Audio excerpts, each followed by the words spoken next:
मैंने पता नहीं कौन सा पाप किया था जिसकी सजा मुझे तुम्हारी शक्ल में मिली है। राहुल अपनी पत्नी को गालियां दे रहा था। ज्योति चारपाई पर बैठी रोती हुई बोली, राहुल प्लीज आप गालियां ना दो मुझे। मैंने क्या किया है? आप हर रोज मेरे साथ झगड़ा करते रहते हो। आखिर चाहते क्या हैं आप?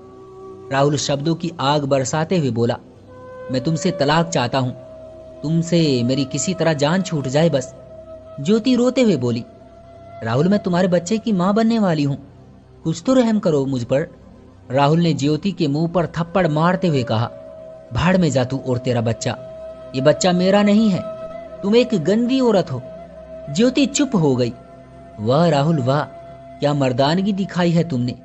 ईश्वर को साक्षी मानकर हम दोनों ने एक दूसरे को अपनाया था और तुम ये सिला दे रहे हो मुझे कि गंदी औरत कह रहे हो, जबकि तुमने खुद किसी लड़की के साथ यारी की हुई है। उस लड़की से शादी करना चाहते हो, इसलिए बस बदनाम कर रहे हो मुझे।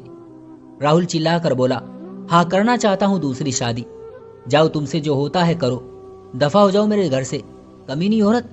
ज्योति की आंखों में बेबसी थी, कांपती आवाज में बोली, राहुल ऊपर वाले का वास्ता है तुम्हें, मुझे तलाक मत देना। तुम दूसरी शादी कर लो, मुझे कोई ऐतराज नहीं है, लेकिन मुझे तलाक न दो। मैं तुमसे खर्चा भी नहीं मांगूंगी, खुद कमाकर अपना पेट पाल लूंगी, मुझे तलाक न देना। राहुल गुस्से में ज्योति को धक्के देकर कहने लगा कि तलाक के कागजात भेज दूंगा तुम्हारे पास, तुम्हें साइन करने ही होंगे, नहीं तो तुम्हारे और तुम्हारे होने वाले बच्चे के साथ साथ अच्छा नहीं होगा। राहुल ये कहकर ज्योति को धक्के देने लगा। ज्योति चीख चीख कर रोने लगी। कितना अजीब तमाशा है ये दुनिया का। औरत चालाक हो, होशियार हो, जैसी भी हो, वो मर्द के जूतों की खाक ही होती है। मर्द बुरा होकर भी कभी बुरा नहीं होता, औरत बुरी होकर वेश्या बन जाती है। मैंने देखा है बहुत होशियार और चालू औरतों को कुछ पैसों के लिए बिकते हुए। खैर, ज्योति अपने माँ बाप के घर चली गई। जाकर उन्हें एक एक शब्द बताया। माँ बाप क्या कर सकते थे भला, अब तो तलाक होनी ही थी, अब कोई रास्ता बाकी था ही नहीं। पेट में 4 महीने का बच्चा भी था। जिंदगी ने एक जोरदार तमाचा ज्योति के मुंह पर दे मारा था। ज्योति के भाइयों को पता चला तो वो कहने लगे, तुम उसके सामने जबान न लड़ाती, चुप रहती। ज्योति आंसू साफ करते हुए बोली, भाई मैं जानती हूं अब उम्र भर गुलामी मेरा इंतजार कर रही है। कभी अपनों के ताने तो कभी गैरों के तानों से भरे शब्द, मेरी जिंदगी की यात्रा अब ऐसी ही गुजरेगी। हाँ भाई, मैं ही गलत थी, मैंने मान लिया। ज्योति के भाई गुस्से से बोले, देखा पापा, ये है ही बदतमीज। पिता ने लंबी सांस ली, खांसते हुए बोले, मेरी बेटी तू चुप कर जा, तेरे भाई तो है ही बेशरम। ज्योति आंसू साफ करते हुए बोली, पापा मैं कहाँ कोई शिकवा कर रही हूँ, एक जिंदगी बर्बाद करके आई हूँ, अब क्या फर्क पड़ता है कोई गाली दे या बदनाम करे। माँ ने सर पर हाथ फेरा, मेरी बच्ची, ऊपर वाला सब ठीक करेगा, बस सब्र से काम लो, ऊपर वाले से मदद मांगो। दिन गुजरने लगे। ज्योति को प्रेग्नेंट हुए 8 महीने हो चुके थे।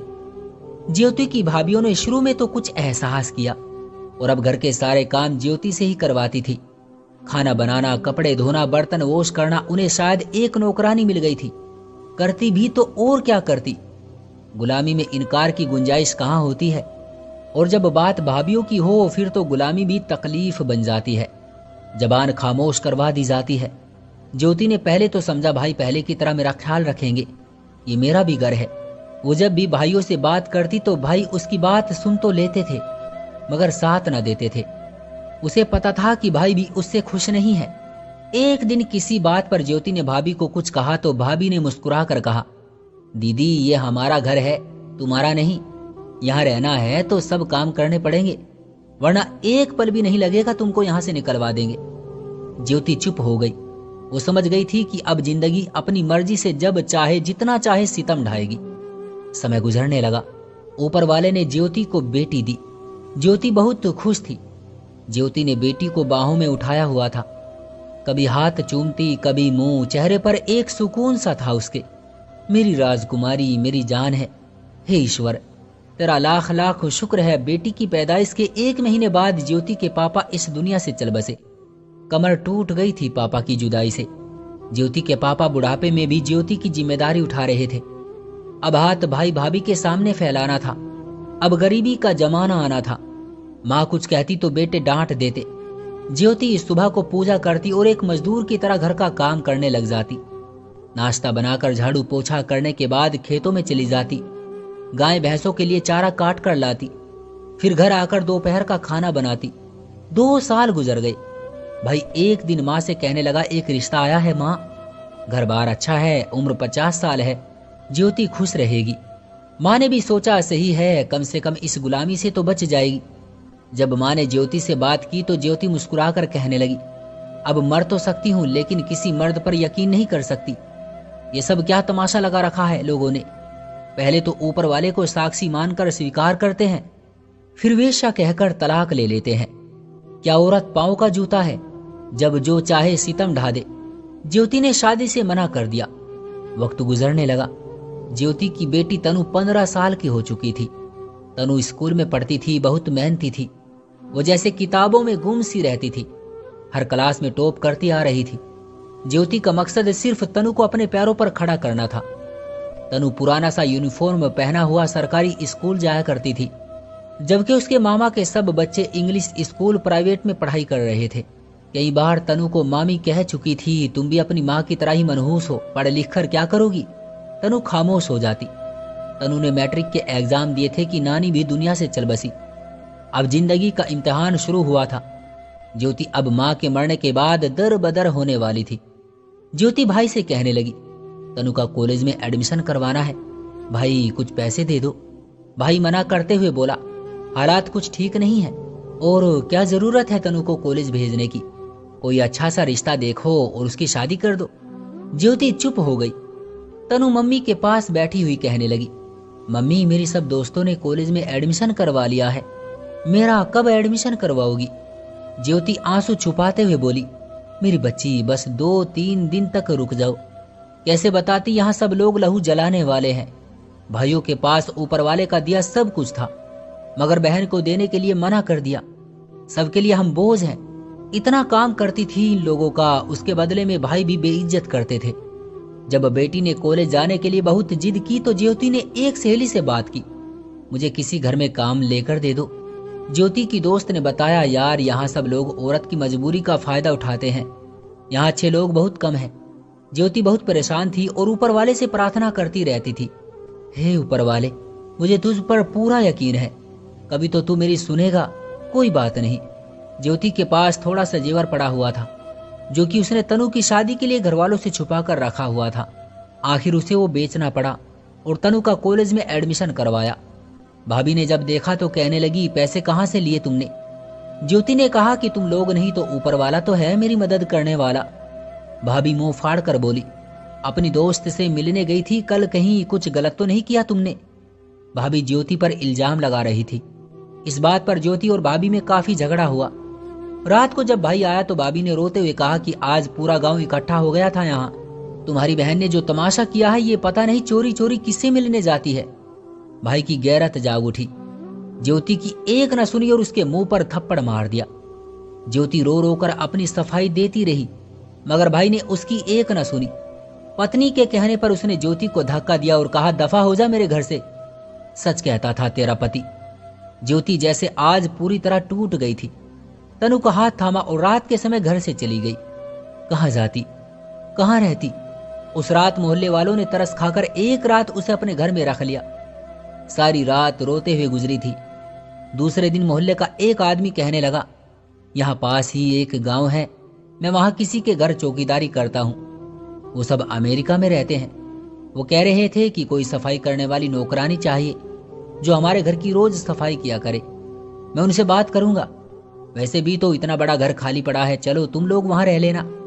उस आदमी ने घर के मालिक से बात की। वो कहने लगे, ठीक है, हमारे घर की सफाई कर दिया करेगी और वही एक कमरे में सो जाया करे। ज्योति बेटी को लिए दूसरे गांव चली गई। 2 साल गुजरे थे कि अमेरिका वालों ने वो घर भी बेच दिया। नए मालिक वहां रहने आ गए। ज्योति उस घर से भी निकाल दी गई। फिर उस पर गांव के चौकीदार ने उन पर एहसान किया। ज्योति को भैंसों के तबेले के पास एक कमरा था छोटा सा, उसे वहां रहने की इजाजत दे दी। बहुत से मर्दों ने ज्योति से न जाने किस किस तरह की डील की, लेकिन वो साबित कदम रही। तनु डॉक्टर बनना चाहती थी, लेकिन किस तरह, इतना पैसा कहां से आता। ज्योति ने फिर अपने भाई से बात की और उनसे कहा, मुझे जायदाद से मेरा हिस्सा दो। पिता काफी जमीन छोड़ गए थे। पहले तो भाई ने मना कर दिया, लेकिन फिर ज्योति ने पुलिस की धमकी दी तो भाई हिस्सा देने को तैयार हो गया और जो हिस्से की जमीन मिली उसे बेचकर 15 लाख रुपए मिले। वो पैसे ज्योति ने तनु की पढ़ाई के लिए रख लिए। तनु ने मेडिकल में एडमिशन ले लिया और साथ में मोहल्ले के बच्चों को ट्यूशन पढ़ाने लगी। माँ सारा दिन मजदूरी करती, तनु बस कुछ बन जाए। 3 साल गुजर गए। ज्योति ने हिम्मत नहीं हारी। माँ सारा दिन मजदूरी करती, तनु बस कुछ बन जाए। 3 साल गुजर गए, ज्योति ने हिम्मत न हारी। आलू चाट बनाकर स्कूल के सामने रेहड़ी लगा ली। तनु बहुत रोती थी। माँ क्या क्या नहीं कर रही थी मेरे लिए। माँ अब बूढ़ी हो चुकी थी। जिंदगी का सफर करते करते हार गई थी। बस जिंदा थी तो तनु की खातिर, वरना जमाने ने जिंदा लाश बना डाला था। फिर वक्त ने सितम ढाना खत्म किया। फिर उजाला ही उजाला हो गया। फिर ऊपर वाला मेहरबान हुआ। फिर आजमाइश सारी खत्म हुई। आंसू सब सुख में बदल गए। तनु डॉक्टर बन गई। माँ तनु को सीने से लगाकर रोने लगी। स्टेज पर जब तनु की माँ को बुलाया गया, पुराना सूट पहना हुआ सादी सी बुढ़िया आहिस्ता आहिस्ता चलती हुई स्टेज पर आई। जब कॉलेज के प्रिंसिपल ने पूछा, आपको कैसा महसूस हो रहा है आज? आपकी बेटी डॉक्टर बन गई है। ज्योति कुछ बोल नहीं पा रही थी। ज्योति स्टेज पर बैठ गई जैसे आज उम्र भर की थकन उतर गई हो। तनु आगे बढ़ी। माँ ने तनु का हाथ थामा, फिर आहिस्ता से बोली, मेरी बच्ची, हमने कितने दर्द देखे हैं। याद है जब हम 2 दिन तक भूखे रहे थे? मुझे लोग इंसान नहीं रोबोट समझते थे। मैं बहुत थक गई हूं मेरी बेटी। अब तो हाथों की लकीरें भी मिट गई है, लेकिन मुझे ऊपर वाले पर यकीन था। आज मेरी बेटी डॉक्टर बन गई है। तनु माँ के सीने से लगकर रोने लगी। पूरा हॉल तालियों से गूंज उठा और फिर वक्त बदलने लगा। तनु को 1 लाख रुपये महीने की सैलरी वाली जॉब मिल गई। मामा लोगों को पता चला कि तनु डॉक्टर बन गई है। मिठाई लिए बधाइयां देने पहुंच गए। तनु ने मुस्कुराकर वेलकम किया। तनु हसरत भरी निगाहों से देखने लगी।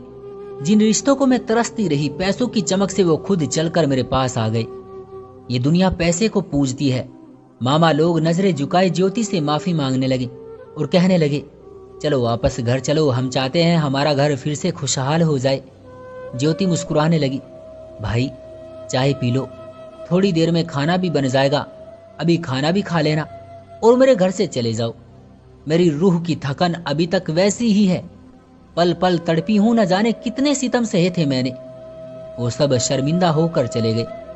थोड़े दिन बाद तनु का रिश्ता एक डॉक्टर के लिए आया और ज्योति ने तनु की शादी उस डॉक्टर से कर दी। बड़ा घर, गाड़ी, सब कुछ था। अब ज्योति के पास कुछ समय गुजरा। तनु का पति तनु से कहने लगा, आज अस्पताल में एक मरीज आया, दिल का मरीज है। वो चीख चीख कर रो रहा था और उसके बेटे मुझे कह रहे थे, डॉक्टर साहब पापा को ज्यादा महंगी दवा ना देना, वैसे भी क्या पता कब मर जाए। हम तो बहुत तंग हैं उनसे। मुझे उस बुजुर्ग पर बहुत तरस आया। वो बेचारा रो रहा था बच्चों के खातिर। क्या कुछ नहीं किया? अब उसे मुंह नहीं लगाते। तनु आहिस्ता से बोली, कल मिलूंगी उन बुजुर्ग से। दूसरे दिन तनु अस्पताल गई। अस्पताल में काफी शोर था। पता करने पर पता चला कि वो बुजुर्ग आज सुबह मर गया और बेटे लाश को लावारिस कहकर छोड़ गए। जब तनु ने चेहरे से कपड़ा हटाया तो तनु तड़प उठी। तनु ने अपने पिता को तस्वीर में देखा हुआ था। ये तनु के पिता थे। तनु लावारिस बाप की वारिस बनी। जब ज्योति को बताया तो वो रोते हुए बोली, मैंने राहुल तुम्हें माफ किया। हर दुख, हर आंसू, हर सितम। राहुल का अंतिम संस्कार किया, कार में बैठी और घर चली गई। आज ज्योति बहुत खुश थी। बेटी, दामाद और ज्योति घूमने के लिए जा रहे थे। कभी हिम्मत ना हारे। अंधेरा जितना भी हो, उजाला जरूर होगा। आप ऊपर वाले पर यकीन रखकर मेहनत करते रहो। भगवान मेहनत का फल जरूर देगा। हर मुश्किल के बाद आसानी जरूर होती है। क्यों दोस्तों, सही कहा ना मैंने? आपका क्या कहना है इस कहानी के बारे में? कमेंट करके हमें जरूर बताएं। वीडियो को लाइक करके चैनल को सब्सक्राइब कर लीजिए और साथ में घंटी को दबाकर ऑल पर सेट कर लीजिए ताकि आने वाली वीडियो आपको तुरंत मिले। मुझे दीजिए अगली वीडियो तक इजाजत। तब तक के लिए धन्यवाद।